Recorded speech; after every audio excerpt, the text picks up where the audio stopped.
Yes, I did, but there was a phone call or something and it kicked it out. Any of the ideas that man has usually they're not good. Unless it came from God, they're not good. Ephesians 2, we are by nature children of wrath before we come to Christ. The ruin brought upon this earth because of one man's wrong choice was in fact the cause of it all. Every murder, death, rape, pain, disease, you fill in the blank, they all flow from Adam's rebellion. Though Eve played a major role, we'll refer to Adam just because it's easier just to say Adam than Adam and Eve. But don't worry, not putting it all on men. Okay. Eve and Adam Men were know both, the actuality. Eve and Adam were both as guilty, just a little bit differently. They were both equally guilty. God had created a perfect, which I should go ahead and say this now.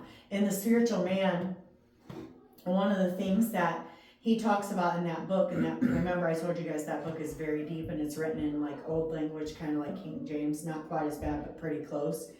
And one of the things he talked about, which blew my mind, was what Adam did was idolatry. And that's why, that's another reason why it was such a big deal. That didn't sound good. No, it didn't. Is Amanda in there? Huh? Amanda's in there. Oh, okay. So when Eve ate of the fruit and then she offered it to Adam, think about this for a minute. What was Adam thinking? He was thinking, I want to please Eve, so I'm going to go ahead and eat it, instead of I want to please God. So that was idolatry. Mm-hmm. So that blew my mind because I had never thought about it in that way before. That when Adam did that, he was committing an idolatry because he was putting her opinion above God's opinion of him. Like, I don't know, would she have been mad at him? I don't know, but you know what I'm saying? But that's what must be what he was thinking. So that blew my mind. But anyways, God had created a perfect being that had his own life and breath, his own logic, and his own knowledge. Romans 5:17 through 19. For if by the one man's offense death reigned through the one, much more those who receive abundance of grace and the gift of righteousness will reign in life through the one, Jesus Christ. Therefore, as through one man's offense judgment came to all men, resulting in condemnation, even so through one man's righteous act the free gift came to all men, resulting in justification of life.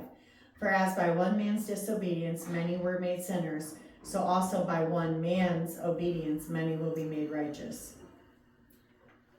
Did I put that one in there? That verse? Yeah. Okay. Yeah. When the original workbook didn't have any of the verses in there, just where they were. And so when first few times I taught the class, I had lines there thinking everyone would go home and write the verses in like I did, but nobody did that. So I just added them so everyone would have them. So if somebody pulls out their workbook and wants to look at it, the verses are in there for you because people don't go look them up. I mean, I'm not saying you guys wouldn't, but I'm just saying for the majority of people, they don't. So the results of the fall. So remember, before the fall, all the things that Adam had, the Logos, the knowledge of God, the knowledge of the truth, now all that's lost. So we lost his spirit. We lost the Zoe life. Zoe is just the word for God's life. We lost the breath, the spirit, the pneuma. Remember, that was the Greek word for spirit, pneuma. We gained spiritual death. And those words are there in the Hebrew and Greek, which I'm not going to try to say them, unless everyone thinks it's fun. Death as a result and penalty of sin. So after the fall, a baby, if you think about this, a baby or a toddler, they don't have to be taught to steal or say it's mine because they're born with that nature. And about 2 years of age, you start noticing that sin nature. Mm-hmm. That's why they call it the terrible twos. 3. It lasts A till lot longer than 2. yeah, because Kingston's almost 4 and he's just starting to come out of it. Just starting to. He's almost 4. Yeah, that's why, because we're born with it. We're born with the sin nature. We already have it. We didn't do anything, to earn that. That's there because of what happened in the fall. So now you guys can flip to page 12. So now because this happened, our soul is exalted. So remember we talked about last week when it was rainbows and unicorns, how God wanted it to be. He wanted it to be that our spirit, which is what he made to commune with him, was what ruled us. And what happened because of knowledge of good and evil is our soul started to rule us. And if you look at the soul up there, it's the mind, will, and the emotions. And you look at that, 85 to 90% of that is our memory and subconscious. And now you think about the fact that that's ruling and reigning instead of our spirit. Our soul now exalts the Most High Self. Remember, this is what relates to the natural realm. Our spirit is what relates to the spiritual realm. Now, this part of us, our soul, is ungoverned because the government of God was cut off. We exalt our own desires above God's desires, which that's exactly what happened. Eve exalted her own desire to have the knowledge of good and evil, and then Adam exalted his own desire to keep Eve happy and put her above God. And now that's what happens to all human beings. We exalt our own knowledge above God's. The soul glorifies knowledge. The soul thinks it knows more than God. And when you're serving your soul and serving yourself, that is ultimately serving Satan. Man is now ruled by pride and arrogance. Humanism was born. Man became his own God. Meism. Self became the center of his existence. Self starts justifying anything. Well, we are definitely living in those days. And it just always floors me that he wrote this in the early, well, I don't know when he wrote it, but when he recorded this class and did this workbook was 1991. Can you imagine if he wrote this now, how strong that would be, that self starts justifying anything? We are literally on the verge of justifying pedophilia. That's true. You know, I guess the flag in our downtown added the light blue color, which is for minor attracted people. What? Yeah. And light pink is for bestiality. And those two colors were added to that rainbow and on Main Street in the corner. What? I thought I'm Downtown. pretty sure that's the trans flag. No, the No. one of the rainbow colors is for trans.